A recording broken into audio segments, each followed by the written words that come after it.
Thanks for having me. Appreciate the opportunity to do this. My name is Jay Landsman Jr. I'm a candidate for sheriff in Carroll County in the upcoming June Republican primary. Early voting starts June 11th, runs through the 18th. Election day is June 23rd. Appreciate your support, and I hope to see you out there at the polls.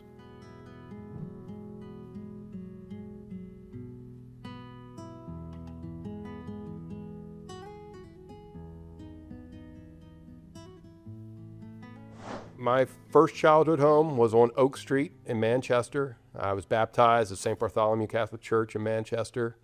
When I was in kindergarten, my parents moved to Woodstock, where my mom grew up, while they built a house on Shamrock Circle in Westminster. So we moved back to Carroll County when I was in first grade. My older sister and I attended William Winchester Elementary.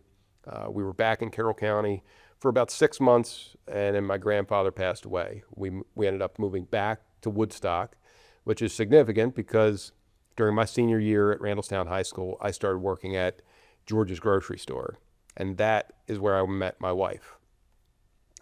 We had our first date at the Carrolltown movies in December of 1992. We've been on a couple of dates. By Christmas Eve of that year, I decided to go to midnight mass by myself at St. Alphonsus Catholic Church in Woodstock. I looked across the aisle that night. There was my wife and her mom. Never seen either one of them in our church before. They were parishioners of Holy Family Catholic Church on Liberty Road. I thought that was the Lord kind of tapping me on the shoulder, letting me know I was on the right path.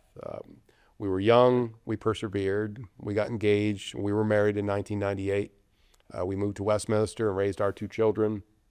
I consider that, marrying Jen, the best decision I ever made, and the life that we built together is and will remain the crowning achievement of my life.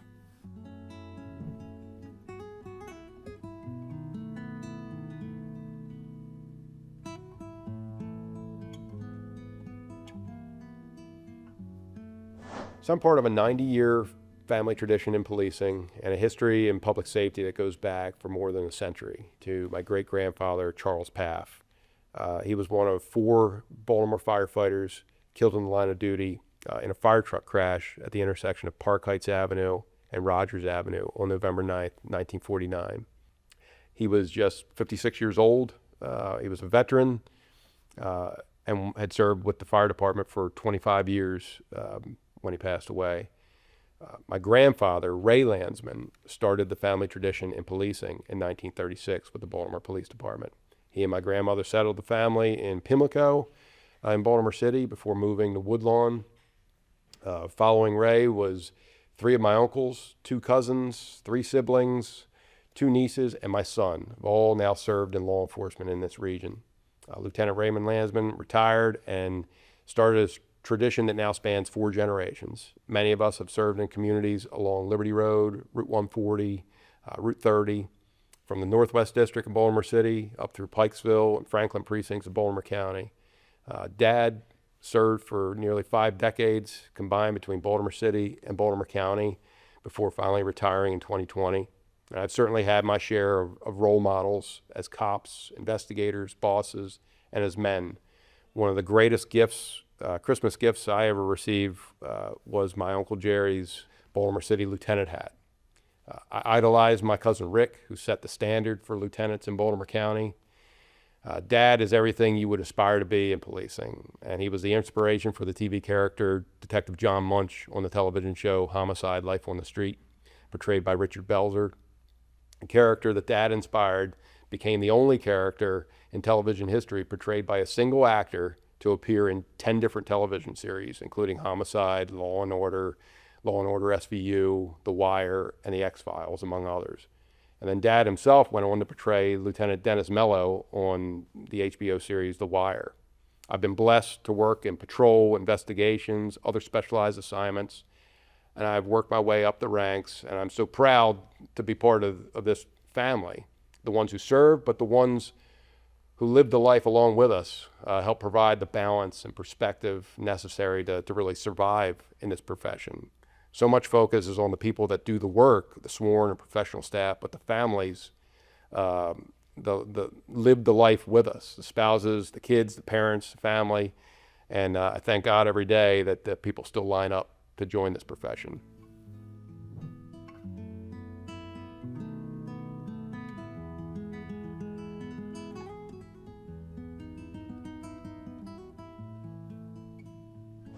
We have to continue to engage young people early regarding the importance of making good decisions, good choices, explain the consequences of traveling down the unproductive path of drug abuse and addiction.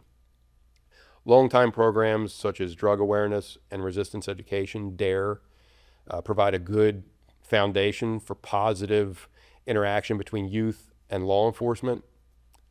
But it is important to continue to find new ways to connect with young people and serve as role models. Keeping drugs from destroying lives in our county requires a two-prong approach. The first prong includes messaging, outreach, education, and treatment. The second prong is investigation and targeted enforcement. We will aggressively go after drug trafficking organizations and gangs who funnel drugs into this county. And we will work with federal, state, and local partners to dismantle such organizations to keep them from bringing their poison into our county and into our communities, along with the violence and dysfunction that they generate. We will not be satisfied with quick arrests and then move on to the next case. We will work to identify the suppliers, build cases that will ensure suspects think twice before attempting to operate in Carroll County. We have to be aware that the world of drug abuse and addiction can change rapidly, as we've seen over the last probably 15 years, with prescription drug abuse transitioning into heroin, which brought us to the current fentanyl crisis. The aggressive steps that the federal government has been taking to disrupt the flow of illegal drugs into the United States is a positive step. But drug trafficking organizations are a resilient and persistent bunch who are always looking for ways to adapt to the current environment and keep their market alive.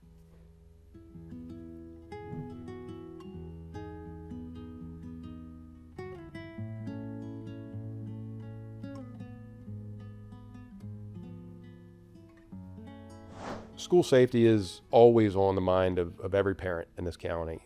This is an area that requires constant evaluation about what we can do physically to improve the safety of each facility, while also looking for opportunities where technology can enhance security and ultimately shrink the window of opportunity for potential threat actors.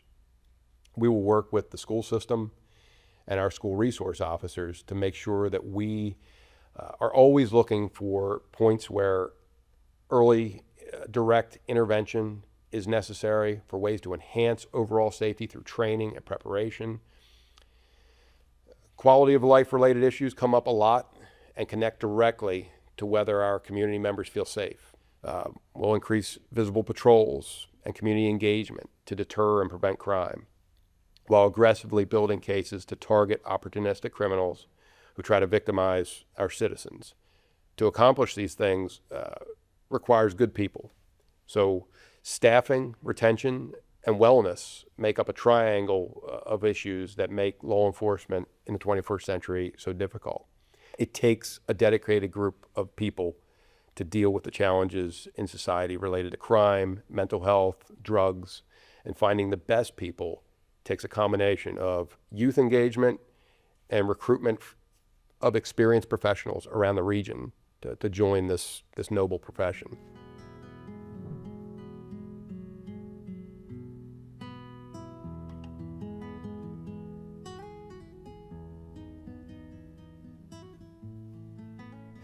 I believe the perception that our county is a sleepy hollow, tucked away from the problems of the world, is a misconception. My favorite television show of all time is the Andy Griffith Show. Mayberry is portrayed as the ideal place to live and raise a family, but even Andy Griffith himself acknowledged that Mayberry is a fictional place.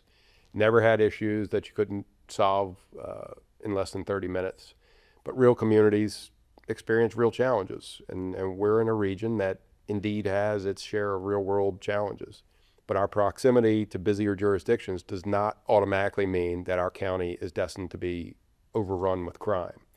It means that we must always be aware of regional patterns and trends, and we cannot get complacent. Carroll County has strong and stable communities from one side of the county to the other, but we have to be vigilant to build and maintain resilience as the county continues to grow and develop. Growth and development do not mean that we surrender our small town principles. Neighbors looking out for neighbors is a way of life in Carroll County, and kindness does not cost a thing. I do not think that we talk enough about how we treat each other. It is a fundamental element that drives violence and disorder in society. In a world that is so influenced by social media and the internet, which appeals to our worst sensibilities, we are constantly facing the challenge of choosing between the inclination to do what is right versus the impulse to do what is wrong. Whether it is a road rage incident, argument with a stranger, or a domestic incident that escalates into violence, we all need to stop and think before we act. Think about how our actions will impact on the lives of so many others. More people in our county will result in an increase of real-world challenges associated with mental health, drug addiction, domestic violence, among other things. And we need to be prepared to meet those challenges. We start by setting a positive example for our youth, looking out for neighbors, collaborating with support resources, and doing everything we can under the law to hold criminals accountable.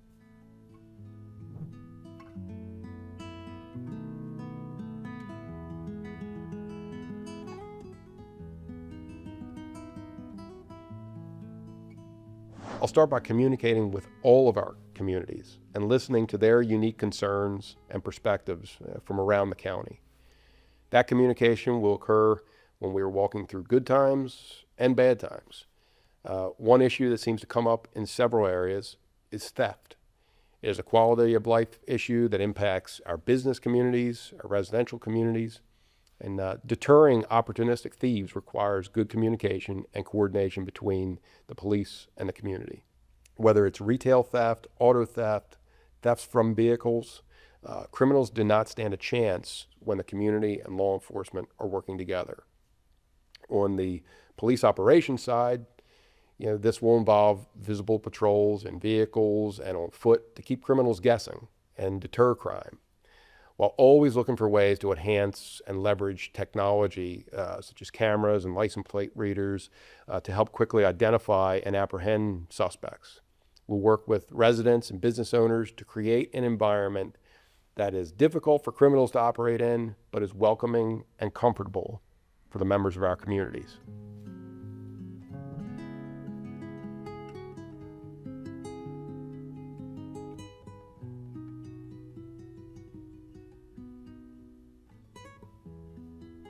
Sheriff is a unique position because in this county, the sheriff's office is responsible for the delivery of 24/7 law enforcement and correctional services and the investigation of serious crimes, including homicides, serious cases that are presented to the state's attorney's office for prosecution. This is why I believe that the positions of sheriff and state's attorney should really limit their political involvement to what is required by law. The positions are elected by the people, but the practice of endorsing other candidates as a sitting sheriff and running on a slate can really blur the lines that separate the two independent offices of our criminal justice system.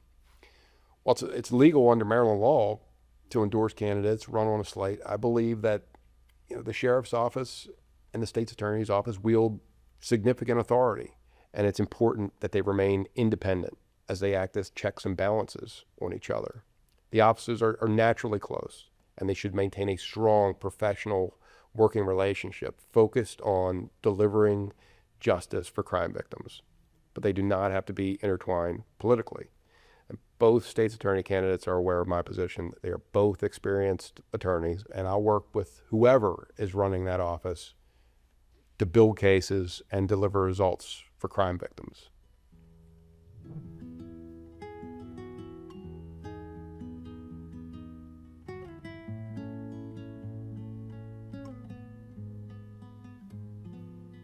Accountability in government is important.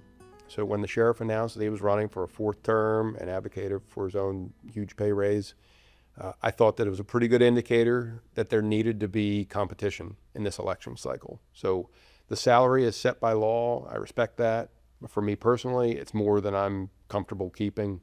That's why I've chosen to donate, if elected, $100,000 of my personal salary each year of my term to qualified nonprofits that support public safety, youth outreach, and victim services.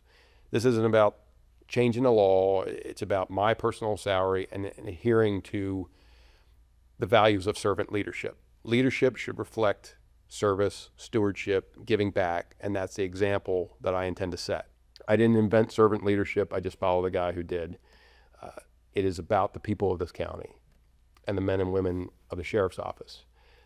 Their needs go before my own. The oldest car in the fleet becomes mine on day one.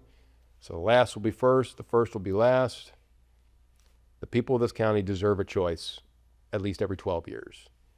I'm asking for the opportunity to execute servant leadership as your next sheriff. If that's a concept that you can support, then I'm your man.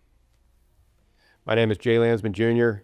I'm a candidate for sheriff in 2026 in the upcoming June Republican primary. Election day is June 23rd. Early voting goes from June 11th through the 18th. I really appreciate your support and hope to see you out there at the polls.